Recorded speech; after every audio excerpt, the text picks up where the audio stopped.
Ignore the messy bed. Those will be on the wall eventually. We got stuff to talk about, guys.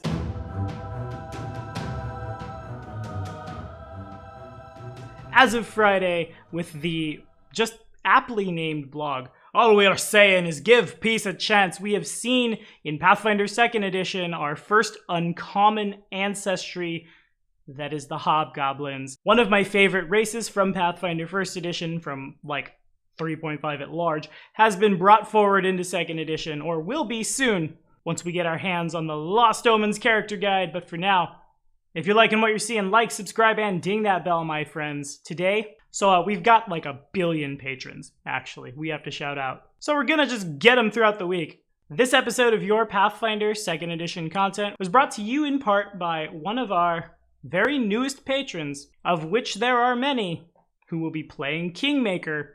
First things first, it was brought to you in part by Tez. Thanks, man. Now, okay, here we go. Quote! No, I don't want to shout quote yet. I lied. Pretend I didn't say that, kids. Won't even edit it out. Because there are things to talk about today that aren't just the stats. The Hobgoblin's lore has been updated as well for 2nd Edition, given that after the events of Iron Fang, the Inner Seas Hobgoblins have been through a lot. If you've played Iron Fang Invasion, well, cool, you did it. If you haven't played Iron Fang Invasion, you do get a minor spoiler in 2nd Edition in the forming of the nation of Oprak, a Hobgoblin nation in the Mindspin Mountains, which is run by General Azaersi from Iron Fang Invasion.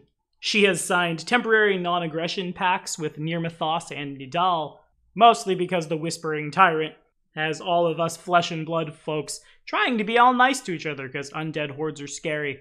But of course, now you've got Hobgoblins, the lawful evil, I guess, at least in my opinion, brutally efficient, finest military commanders and military anythings in all the land, now at peace. And here's the quote. Whether Azaersi is simply rebuilding her forces in order to invade again, or has instead turned her ambitions towards economic conquest instead of martial, Oprak is currently a nation at peace. For a society comprised mostly of goblin blood, orphans, and veterans who have only known combat and prepped for combat since childhood, this sudden shift has led to a great deal of relentless soul-searching, aimless depression, and in some, curious exploration. Where previously the most brutal and efficient hobgoblins were the ones that excelled, less vicious hobgoblins are now carving a place for themselves as explorers and envoys to non-hobgoblins. Which makes a lot of sense. I think that's a logical, narrative step for these peoples. Especially, again, when you've been warring since you were created to fight in war, and now suddenly you're not, your society's everything is now questioning itself. It's gonna lead to some aimless depression. It's gonna lead to some soul searching. It's gonna lead to a race reborn. But before we talk about how crazy the stats are, the first thing we will note, alongside not one, but 2 bits of Hobgoblin art, is that Hobgoblins are considered an uncommon ancestry, which is to denote that they may not be a perfect fit for all games. I guess it's a way to say non-core race, right? Makes sense. Which is probably a useful tool for GMs. They can certainly be found in some parts of the world. In some parts of the world, people are still probably going for weapons when too many Hobgoblins show up in the region. But let's talk about their stats, shall we?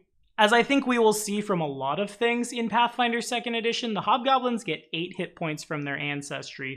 They're medium, and they have a speed of 25 feet. They, of course, speak Common and Goblin, plus additional stuff, but again, I think that's basically the baseline. That's not what's crazy. What's crazy is, watch this, quote, I guess I'll never get tired of saying that. Hobgoblins have incredible endurance and are trained for physical discipline, giving them an ability boost to Constitution. And they possess keen minds, getting another ability boost in Intelligence. I've talked a lot about a lot of races on this channel. I'm sure we've hit at least one over the course of somewhere at some point that was Con Int, but it's incredibly rare.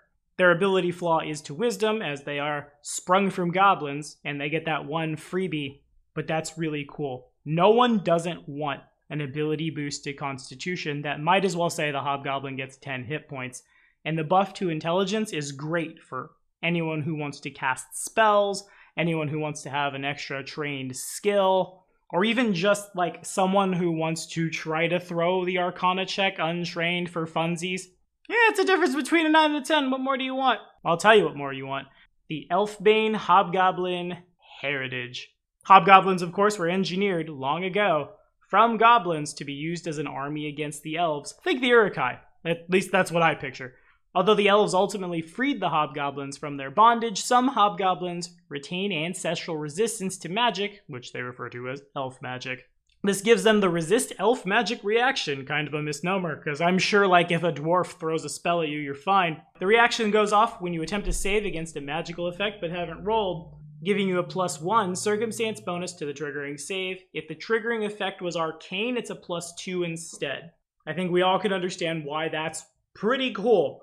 Not only is it flavorful, it also protects us from powerful arcane magic of 2nd edition, namely Fireball, or any of the other spells that are throwing multiple D whatevers at the board.